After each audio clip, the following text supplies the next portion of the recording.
सदस्य ने बहुत ही महत्वपूर्ण सवाल पूछा है, क्योंकि गंगा में कुछ काम ऐसे हैं जो सरकार कर सकती है, लेकिन गंगा को निरंतर स्वच्छ और निर्मल बनाए रखना ये तो जनप्रतिनिधियों का और समाज का ही काम है। माननीय अध्यक्ष महोदय, आपको स्मरण होगा जब माननीय प्रधानमंत्री जी का पहला वक्तव्य इस सदन में हुआ था प्रधानमंत्री की हैसियत से, तो उन्होंने कहा था कि विकास तभी सफल होगा इस देश में जब विकास जन आंदोलन का रूप लेगा, और यह मंत्र पूर्णतया गंगा के ऊपर लागू होता है। 20,000 करोड़ का प्रावधान किया है माननीय प्रधानमंत्री जी ने, और मैं माननीय सदन को आपके माध्यम से एक सूचना दे रही हूं, क्योंकि कैबिनेट का जो अप्रूवल हुआ नई स्कीम को वो बजट सत्र की समाप्ति के बाद हुआ था। मैं एक अति महत्वपूर्ण सूचना दे रही हूं कि जब माननीय प्रधानमंत्री जी ने गंगा मंत्रालय का निरीक्षण किया, हमारा प्रेजेंटेशन लिया, तो उन्होंने हमसे एक प्रश्न किया था कि 29 साल इस कार्य योजना की असफलता का कारण क्या रहा। उसकी समीक्षा करने के बाद जो स्थिति हमारे सामने आई और हमने प्रधानमंत्री जी को उससे अवगत कराया कि इसका कारण यह रहा कि ये 70-30 फंडिंग रेशियो की स्कीम थी। एक ये भी महत्वपूर्ण कारण इसकी असफलता का रहा कि राज्य सरकार ने कोई प्रस्ताव भेजा, केंद्र ने उसको मान्य किया, फिर राज्य सरकार ने अपना पैसा दिया, फिर केंद्र सरकार ने अपना पैसा दिया, और इस प्रक्रिया में कई बार ऐसी स्थिति बन गई कि कहीं ना कहीं से कमी छूट गई, टेक्नोलॉजी आउटडेटेड होती गई, और परिणाम निकला कि लगभग 3,000 करोड़ रुपए लगभग व्यर्थ हो गए, कुछ हो नहीं पाया। मैं आज आपके माध्यम से पूरे सदन को यह सूचना दे रही हूं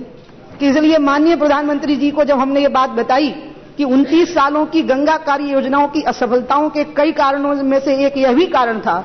तो शायद पहली बार दुनिया के इतिहास में ऐसा हुआ है जब मात्र एक नदी के लिए माननीय प्रधानमंत्री ने यह फैसला लिया और कैबिनेट ने उस फैसले के ऊपर अपनी मुहर लगाई कि 100% केंद्र की फंडिंग की स्कीम होगी। ये जो 20,000 करोड़ रुपए जो गंगा के लिए रखे गए हैं, इसमें राज्य की अंश राशि की आवश्यकता नहीं होगी, ये 100% केंद्र सरकार की स्कीम होगी। और इसलिए 13 मई के कैबिनेट के अप्रूवल के बाद हमने सभी राज्यों को इसकी सूचना दी कि अब नए तरीके से प्रस्ताव बनेंगे, क्योंकि इसके पहले के जो प्रस्ताव थे वो पुराने फंडिंग पैटर्न के मुताबिक थे। उसी पे मैं माननीय सदस्य ने जो प्रश्न किया है, मैं उसका भी उत्तर उनको दे रही हूं कि हमने 1617 करोड़ रुपए, 1750 करोड़ रुपए हमने ग्रामीण स्वच्छता के लिए रखे हुए हैं, जिसमें से 263 करोड़ रुपए हमने ग्रामीण स्वच्छता के लिए ग्रामीण स्वच्छता विभाग को दे भी दिए हैं। उनने जो एक महत्वपूर्ण बात कही है कि गंगा के किनारे के जिले और गांव, वहां की ग्राम पंचायतें, वहां के विधायक और वहां के सांसद, इनका इसमें इन्वॉल्वमेंट होगा तो ये कार्य तेजी से सफल होगा। ये बिल्कुल सच कहा है उन्होंने। इसकी हमारी पूरी कार्य योजना है। इसके लिए NYKS नेहरू युवा केंद्र संगठन के साथ भी हमारा एक MOU साइन हो चुका है। इसके अलावा हमने सामाजिक संस्थाओं को बुलाया था गंगा मंथन कार्यक्रम के जरिए, और हमने इसमें उनको किस प्रकार से वो भागीदारी कर सकते हैं इसकी कार्य योजना बना करके हमें वो दे, हमने उनको कहा था। और मैं माननीय अध्यक्ष महोदय आपके माध्यम से माननीय सदन को अवगत कराना चाहती हूं कि अभी तक जो इस पर खर्च हुआ है वो लगभग 91,75,000 खर्च हुआ है जन संपर्कों के लिए। लेकिन आगे NYKS संगठनों के द्वारा, अन्य ITBP जैसे जो सेमी जो गवर्नमेंट संस्थाएं हैं उनके द्वारा, और इसके अलावा अन्य सामाजिक संस्थाएं भी इसमें भागीदारी करें, और वो किस किस प्रकार से भागीदारी कर सकती हैं उनके प्रस्ताव हमारे पास आएंगे। बहुत बड़ी संख्या में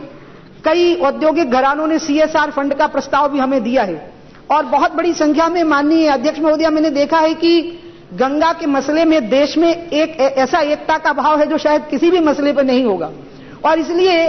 इस नए फंडिंग पैटर्न के बाद में अब नए तरीके से अप्रोच होगी ग्रामीण स्वच्छता के लिए, और उसमें सामाजिक संगठनों की, जनप्रतिनिधियों की और जनता की भागीदारी तय होगी। लेकिन मैं आपके माध्यम से माननीय सदस्यगणों को अनुरोध करूंगी कि गंगा की अविरलता को बनाए रखने के लिए, निर्मलता को बनाए रखने के लिए सरकार कटिबद्ध है, और फंडिंग पैटर्न बदल जाने के बाद जो काम 7 से 10 साल में होता वो काम हम 3 से 7 साल के बीच में करके दिखाएंगे। और साथ ही साथ हमने ये भी तय किया है कि ये जो 20,000 करोड़ का अलॉटमेंट हुआ है, हम इसको 2018 तक ही शायद हम इसको पूरी तरह से क्रियान्वित करके दिखाएं। लेकिन फिर भी मेरा सभी लोगों से, माननीय सदस्यगणों से अनुरोध है कि गंगा की स्वच्छता के लिए जो भी सामाजिक अभियान वो चलाना चाहे वो हमसे संपर्क कर सकते हैं। जम्मू व कश्मीर मैं बॉर्डर सिक्योरिटी फोर्स के काफिले पर उधमपुर में 5 अगस्त 2015 को हुए हमले के संबंध में स्टेटमेंट देने के लिए खड़ा हुआ हूं। 5 अगस्त 2015 की सुबह लगभग